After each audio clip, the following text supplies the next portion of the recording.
Hello and welcome to Inside Kurdistan Extra. Joining me today is Harry van Bommel, a member of the House of Representatives of the Netherlands for the Socialist Party. Welcome to the show. Thank you very much. I believe you've developed quite an interest in the Kurdish cause over the years and formed some very close ties with Kurdish officials and the Kurdish people. What stirred your curiosity in the Kurdish cause in the first place? That's hard to say because it dates back from a very long time.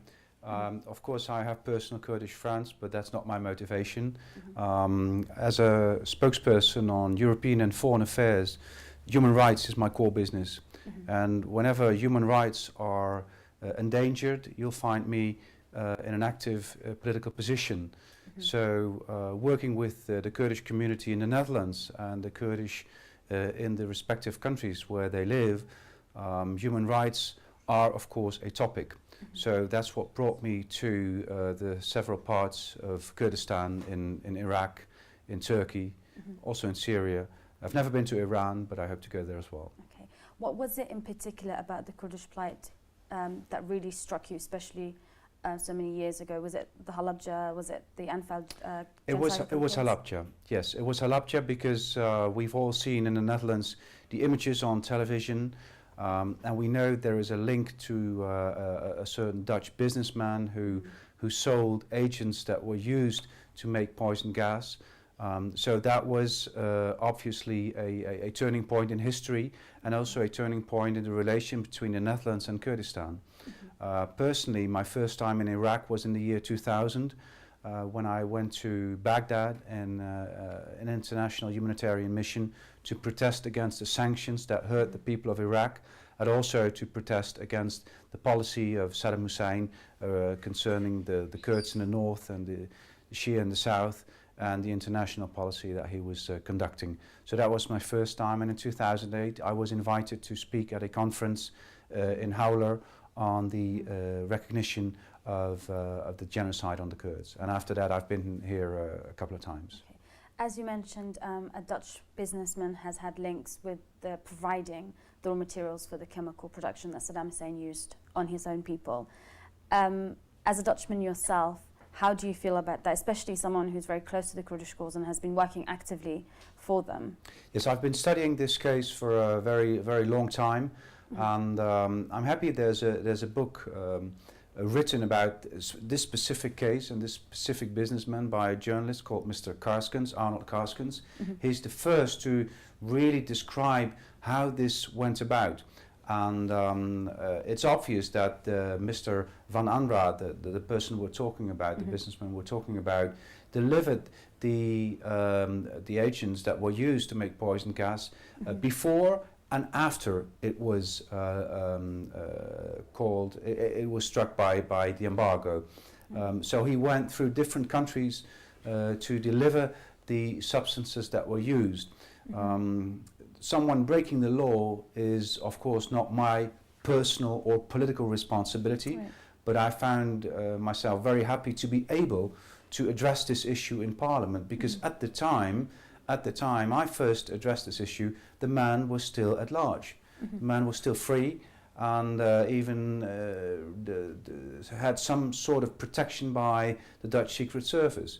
After 2003, this all changed. And I was very happy to see him sentenced for a very long jail time. Many would claim that there was some involvement by the Dutch government. He couldn't possibly done what he done without the government being informed. Do you feel the Dutch government did know about his supply of chemical weapons to Saddam Hussein? To a certain extent and to a certain period in time, that must have been the case. But we have to see this in perspective. At that time, Saddam Hussein was seen as an ally of the West. Into the early 80s. After the first messages of chemical weapon use, there was an embargo on substances that were delivered by this particular person.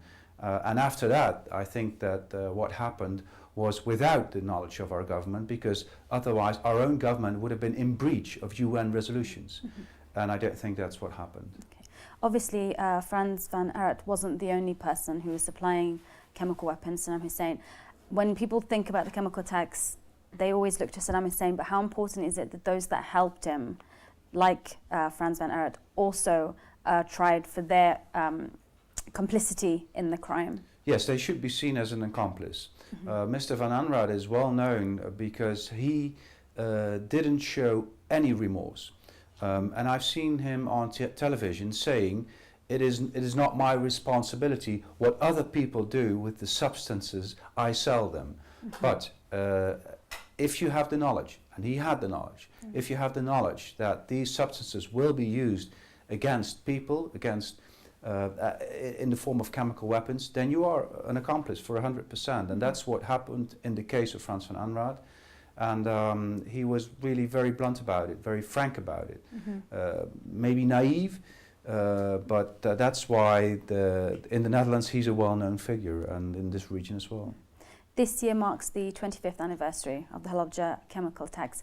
Have you had a chance to visit the town, meet with the people, get their stories? Yes, I have been to Halabja. I have met with people who still suffer the consequences. People with respiratory problems, people with burning marks on their face and their bodies. Also in the Netherlands I've talked to these people, but of course it was very impressive to be in Halabja itself, especially to stand at that place where this father died trying to protect his child. I'm a father of an 8-year-old boy, so I can understand what went on there, and I've seen the images and I've seen the films that were taken, that were shot right after the first people went in Halabja, and it's really horrifying. Was there anything specific, any story that really stuck with you over the years, having met people in the Netherlands and also in Halabja itself? Yes, that's the story of I think it was a young boy who was presumed dead. But there was even in Halabja there was a cross with his name on it. And over the years, I think it was when he was 18, his parents, or the people he believed that were his parents, in Iran told him that he was brought to Iran after the massacre, and they raised him as his own son. And when he reached the age of 18, they told him, "We're not your real parents, you are one of the survivors of Halabja." And that's when he returned to Halabja, and I think he got a university education, etc., etc. So that was a very impressive story, because it also shows that at that time, while the war was still fresh between Iran and Iraq, and that's not perceived completely well in Europe, I must say.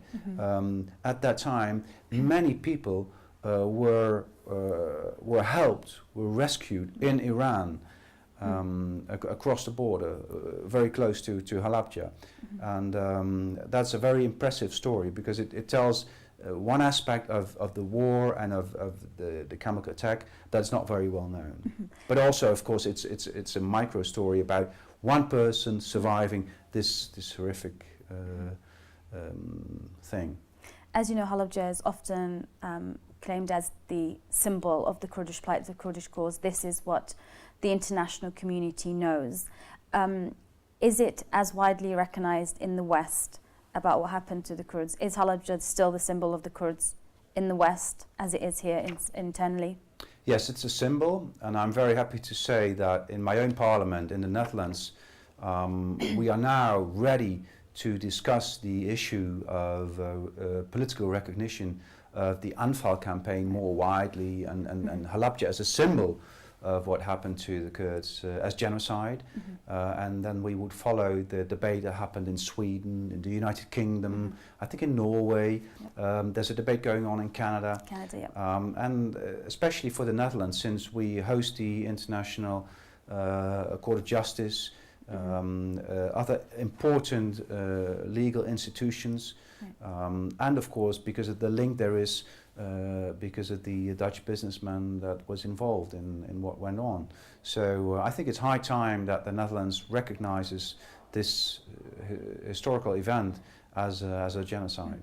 Political recognition seems to be a focal point nowadays when the Kurdish government is pushing to bring more awareness to what happened to the Kurds. The Iraqi High Criminal Court recognized it as genocide, the Halabja attacks in 2010. How important is political recognition by the Netherlands, other countries in the West, in Europe, the international community at large, to bring more awareness, bring more weight to what happened here in the Kurdistan region? I think it's very important. As a matter of fact, in 1948, when the United Nations General Assembly adopted the Genocide Convention to prevent genocide, it was said that recognition of genocide is an important tool to prevent genocide from happening again. And I think that political recognition of the genocide on the Kurds, 25 years after the event, it would be a very important step. 25 years seems a very long time, but for recognition it is not. It took until 2004 in the Netherlands before the genocide on the Armenians, 1915, was recognized. So in that light, 25 years is rather quick recognition. Of course, for the people and those who suffered, it is way too late. Right. But still, it is important, and I think that it's not just the idea of recognition to prevent, but also recognition of the suffering. It means a very important step towards those who suffered the genocide and the people that were left behind. When we mention the Kurdish cause, we often solely refer to Halabja, but as you mentioned, there's also the Anfal campaigns. How informed do you think the general public, for example, in the Netherlands or the international community, are aware of the Anfal campaign? I mean, most of them think it's one campaign when in fact it was 8 long campaigns. Yes, I know. I don't think people know the details. And for that reason, when I visited Halabja in 2010, and I was here in Suleimani as well, I decided to develop a lesson plan for secondary schools in the Netherlands, and I had an intern working on this, and now this lesson plan is ready. And in that lesson plan, we discussed the Anfal campaign as a wider campaign to exterminate the Kurdish people, because Halabja is a symbol, and it will always be a symbol. It was a turning point in history, but we have to remember that there were very many instances, not just of trying to exterminate the Kurdish people, but also of the use of chemical weapons, even into Iran, which is not very widely known in the Netherlands. We should all see this in the same perspective. It was a campaign widely against the Kurdish people, and it shows also that the Kurdish people do not only live in Kurdistan and Iraq, but also in the other countries. And we see that there's the risk of governments, dictators, trying to exterminate the Kurdish identity in general, still is here. Look at the situation in Turkey. Yep. As you mentioned, well, go to Turkey, you've visited the other parts of Greater Kurdistan, not Iran. How did their sufferings compare in comparison to what happened to the Kurds in Iraq here, in northern Kurdistan? Well, as usually in this case, all positions differ. The Kurds in Turkey have a different position from the Kurds, obviously, in Iraq. The position of the Kurds in Syria has been very different, being stateless, most of them living in an area where they could not enjoy the same freedoms as you can in this part of Kurdistan. But also I studied the position of the Kurds in Iran. They have a very different position as well. So they all should find out themselves how to deal with their actual situation. As a matter of fact, a year ago I talked to President Barzani about this issue, and he very rightfully said, we discussed the issue of the Kurds in Turkey, and he said, and I agree with him, that the time of armed resistance is over. Now the Kurds should look for a position in international fora, a position inside the European Union, inside the United Nations, inside the OSCE. There are so many fora where the Kurds could have a strong position, have representation in European countries, make sure that the alliances with people that are interested in the Kurdish issue and are willing to put political pressure on their own governments to get other governments to move towards peace, towards recognition, towards autonomy, towards self-determination. That's basically what we're talking about. Respect for human rights, self-determination, as it is proclaimed in the Manifesto of the United Nations. That's what this is about. Is there greater support for the Kurdish cause now amongst the international community, in particular, for example, for the Kurds in northern Kurdistan in Turkey? Yes, there is.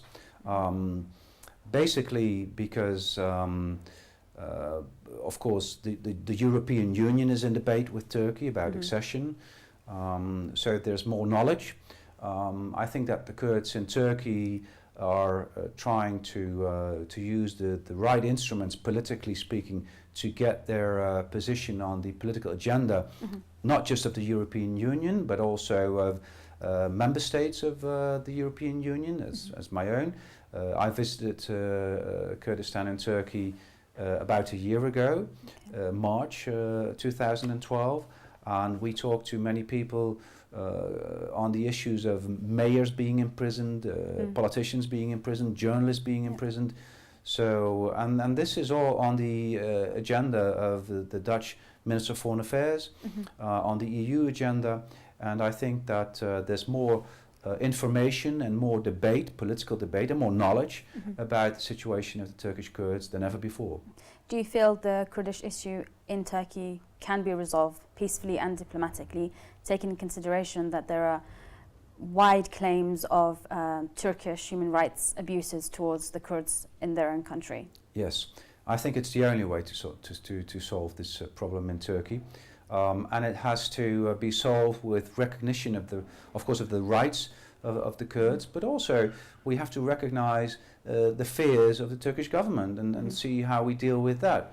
But it can only be resolved by talking, and also by having all major key players, including Mr. Öcalan, involved in the debate, because that would only if you leave key players out, you will not get the end result that you all wish.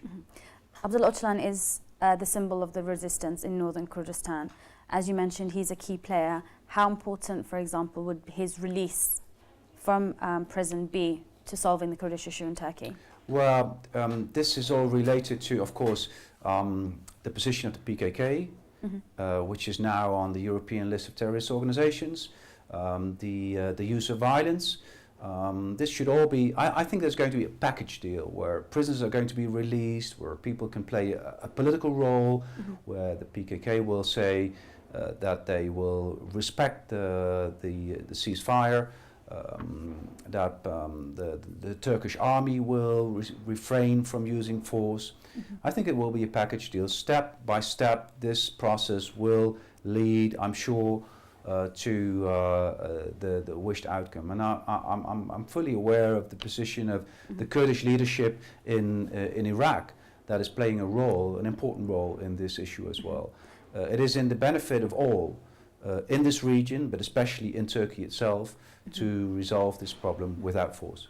When the Kurdish issue is mentioned, it's automatically arouses fear because of independence. Is the notion of a greater Kurdistan a feasible option in the future? That's not up to me to decide.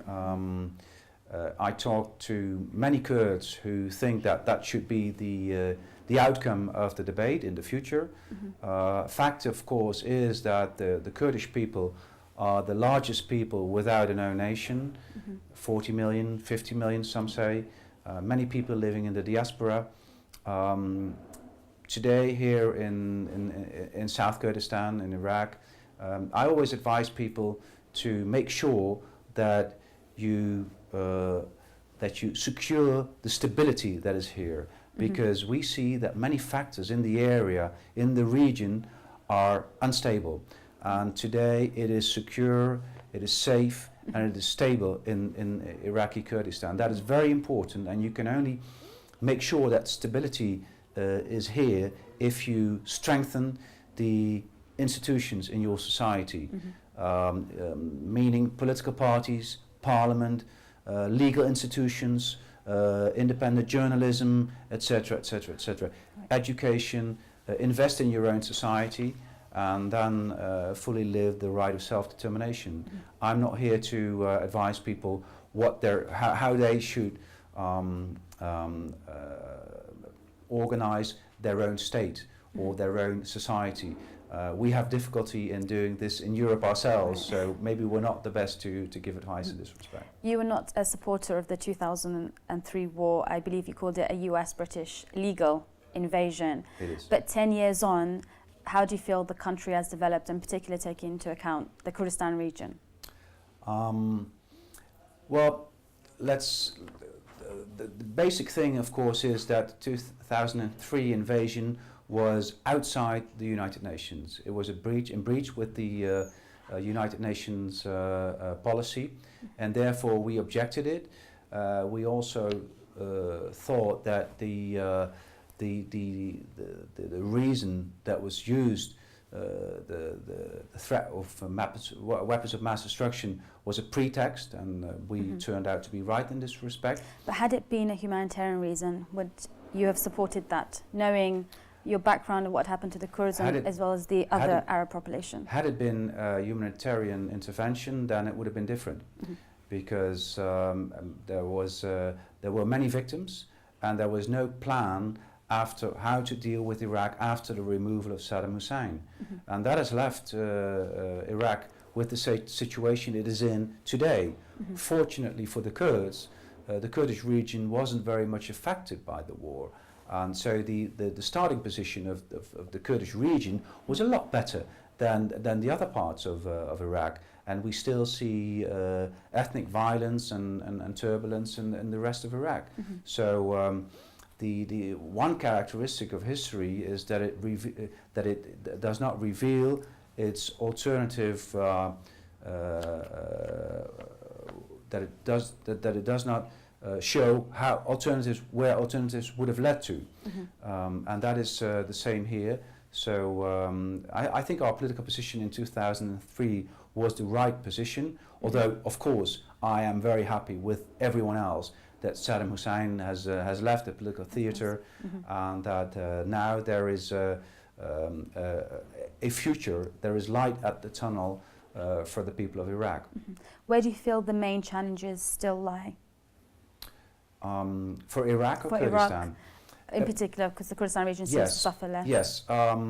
For Iraq, of course, the main issue is how to preserve the unity state, because what we see, there is quite a disputed area, the debate on oil income, oil deals. So to preserve at this moment the unity state is of great importance for Iraq, but also the relation with Iran. I mean, if we look at the government in Baghdad and the policy Mr. al-Maliki is conducting, then I fear that the orientation towards Iran might also be a threat to the unity of Iraq. So trying to get more stability in Iraq, more independent political cause of the central government of Iraq is very important. So I see the greatest challenge in that respect. Okay. And just finally, as we said, this year marks the 10th anniversary since the 2003 war. Where do you envisage Iraq and the Kurdistan region to be in 10 years' time? That's a tough question, because long terms nowadays don't exist anymore in politics, and 10 years is a very long time. I think that the general idea of Iraq will be that it will be a peaceful country at that time, and that the issue of autonomy or independence of the Kurdish region will have gone to the background, because at that time this part will be seen as the Kurdish part will be seen as the Dubai of the region, where people live in wealth, and tourists will be very happy to visit.